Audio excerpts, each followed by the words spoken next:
এদিকে সূর্য মাথায় চড়ে নাচছে, কিন্তু তোর এখনো ঘুম ভাঙলো না। মানে উঠেই ফোন দেখা শুরু। গরমে বেশি ফোন দেখিস না, তোর তো জন্ম থেকেই মাথা খারাপ, এখন ফোনটাও তোর জন্য খারাপ হবে। গরমে বেশি করে জল খা, লিভার পচে যাবে না হলে। এই যা তো একটু সরে বস, পুরো হাওয়া তো তুই একাই খাচ্ছিস। তোর বয়সী মেয়েরা বাড়িতে কত কাজ করে, মায়ের কত সাহায্য করে, আর তুই সারাদিন হাওয়া খা আর ফোনের মধ্যে ঢুকে বসে থাক। সারাদিন শুয়ে বসে ফোন না দেখে গতটা একটু খাটা। সব বোতলগুলোতে জল ভর্তি করে রাখ।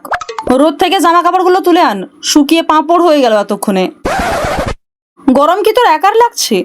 আমি সারাদিন গরমে চাকরের মতো খেটে যাচ্ছি, আমার গরম লাগে না? 4 জনের জন্য 4টে করে পাখা চলছে, কারেন্টের কত বিল আসবে জানিস? এক জায়গায় এসে বসতে পারিস না?